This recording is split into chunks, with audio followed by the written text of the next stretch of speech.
ഒരു യൂത്തിനെ നയിക്കുന്ന, യൂത്തിന് നേതൃത്വം നൽകുന്ന ഒരു വ്യക്തി എന്നുള്ള നിലയിൽ നിങ്ങളുടെ സംഘാടനങ്ങൾ, നിങ്ങളുടെ ടീമുകളൊക്കെ പലപ്പോഴും ഞങ്ങളെയൊക്കെ ഇരുത്തി ചിന്തിപ്പിക്കാറുണ്ട്. ഞാൻ ഇവിടെ ഇരിക്കുന്ന രക്ഷിതാക്കളോട് പറയാം, SSF എന്ന് പറയുന്ന ഈ വിദ്യാർത്ഥി സംഘടനയ്ക്ക് പ്രവർത്തിച്ചതിന്റെ പേരിൽ നിങ്ങൾക്കൊരിക്കലും നിങ്ങളുടെ മക്കളെ ആലോചിച്ച് തലകുനിക്കേണ്ടി വരില്ല.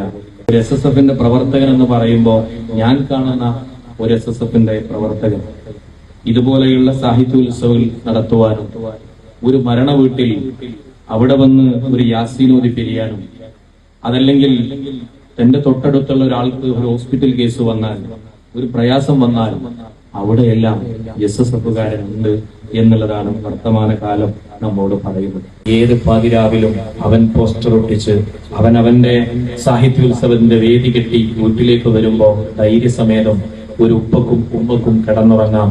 നിങ്ങളുടെ മകൻ വരുന്നത് കള്ളിന്റെയോ കഞ്ചാവിന്റെയോ അടിമയായിട്ടല്ല, മൊബൈലിന്റെ അടിമയായിട്ടല്ല. നിങ്ങളുടെ മകൻ നാളെയുടെ ഈ വർത്തമാന കാലത്തെ, ഈ കേരളത്തെ സൃഷ്ടിക്കാൻ വേണ്ടിയാണ് ഈ പുതിയ കാലത്ത് നമ്മുടെ മക്കൾ മുന്നോട്ട് വരുന്നത്.